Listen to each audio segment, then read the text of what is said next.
living under the thumb of tyranny is excellent. Here, the TSA admits illegals are allowed to fly without ID. Now, last month, it emerged that the TSA was allowing undocumented immigrants to fly without ID. They could just show their notice to appear. But despite numerous TSA denials that this was the case, the Border Patrol Council confirmed that the TSA had said they reversed their policy in the aftermath of the story going public. Now, the TSA, they continue to insist, oh, there was no policy. We weren't allowing people to board airlines without ID, and they just continued to deny. But despite repeatedly insisting that it wasn't allowing illegals to fly without ID, the TSA admits in a letter on August 7th that a notice to appear form alone is sufficient documentation for an individual to board an airliner. From the letter, it says if a passenger can only present a Form I-862, TSA will attempt to establish the passenger's identity through DHS partner components. This would be Customs and Border Protection and ICE. Now, if those DHS components are able to provide corroborating information, such as that the I-862 was issued to an individual with that name provided, the passenger is permitted into the screening checkpoint to undergo screening. So the agent on the line says, yes, I did issue an I-862 to a person with that name. This is not a secure form of ID because the name on the form is whatever name the illegal alien decides to give the border authority at the time of apprehension. There is no corroborating ID.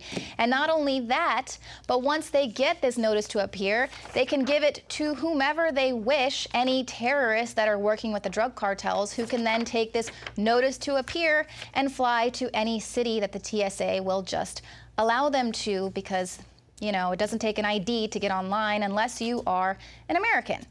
I feel very safe. I don't know about you, with this police state surrounding me, protecting my First Amendment rights and all that. But not only that, research has now definitively confirmed that the TSA body scanners are, in fact, useless. Now, we've been reporting on this for years, but now researchers with 3 of the nation's top universities have concluded that TSA body scanners can be easily defeated by anyone with a modicum of know-how.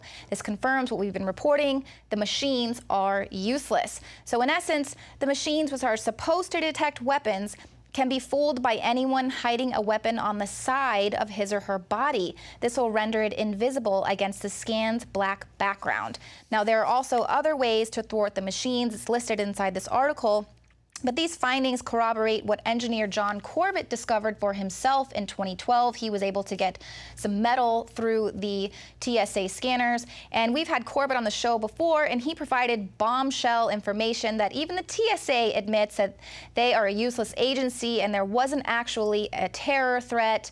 So cue the threat from ISIS. So now they tell us that there is a new threat. It's ISIS, and that we should be very worried about ISIS sleeper cells in the U.S.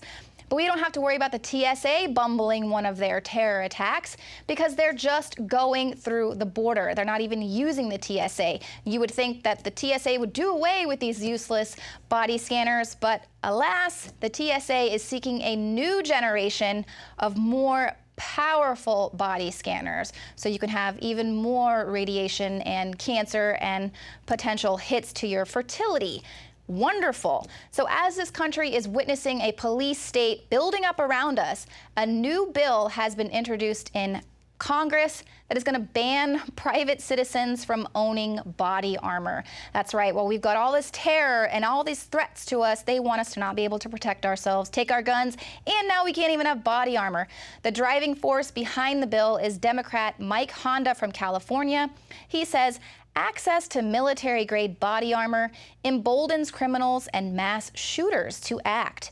And Honda wants to make possession of body armor a criminal offense with a penalty of up to 10 years in prison. Jakari Jackson has more. A bill making its way through the House would ban the sale, transfer, or possession of military-level body armor. Which is to say, if H.R. 5344 is passed, outside of some grandfathering, the ordinary citizen would be banned from owning it. You have Mike Honda from California to thank for this. The bill includes helmets or shields with a ballistic resistance of Type 3 armor. Would you buy your son the cheapest papier-mâché football helmet on the shelf? No, you want something that would actually protect him. The same with body armor. But the naysayers will undoubtedly point to this clip. Officers find themselves against a fully automatic modified AK-47 with armored piercing bullets. Two bank robbers wearing body armor unleash a barrage of ammunition unlike anything police have ever dealt with. He was wearing heavy body armor, so he's not knocking down at all. As horrible as that situation was, and it was indeed horrible, that was when departments were armed with shotguns and pistols. Even the smallest departments now have rifles and heavy armor. Let me be clear about this though, those armaments should not be all-purpose, such as menacing peaceful protesters. But if such a shooting was to occur again, police are now well equipped to deal with it. But just like the police can end up on the business end of a serious assailant, the ordinary citizen can get in the crossfire too. My hands are up, bro. My hands are up. Watch it. Watch it.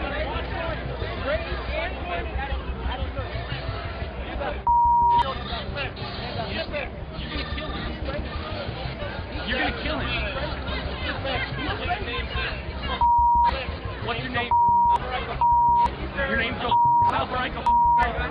Hello, officer. Most people probably won't carry a Kevlar vest in the trunk of their car, but if you want to, that's your business, just like it's your business to carry a firearm. No law enforcement agency, let alone a politician, can guarantee your safety 100% of the time. That's why you should have the right to protect yourself. You can find more reports at Infowars.com. Well, coming up, Obama is considering 800,000 new guest worker visas at a time of unprecedented unemployment for the American people.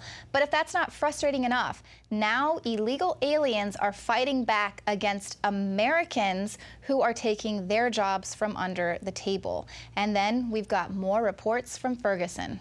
Stay with us. We've experienced and heard about the benefits of super male vitality.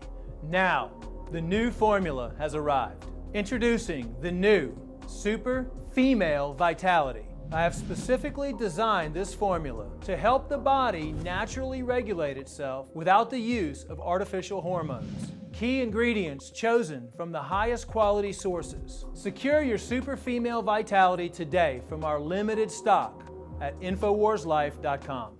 The facts are in. The studies are legion. Sodium fluoride and other toxic members of the fluoride family are devastating the health and cognitive ability of the American people. So why are the social engineers adding it to the water? Simple. Dumb down the host population that the parasitic technocracy is feeding on. We may not have been able to get fluoride out of the water supply yet, but we can help to get it out of our bodies. I am extremely excited to announce the exclusive InfoWars Life Fluoride Shield formulation, fusing 6 of the best documented ingredients from around the world to help the body remove not just toxic fluoride residues from the body, but a whole host of toxic substances. Let's take a stand against the globalist by blocking their poisons with Fluoride Shield. I use Fluoride Shield every day. Secure your Fluoride Shield and other pioneering formulations at InfoWarsLife.com today. Let's start cleansing our bodies now and support the InfoWar at the same time. That's InfoWarsLife.com.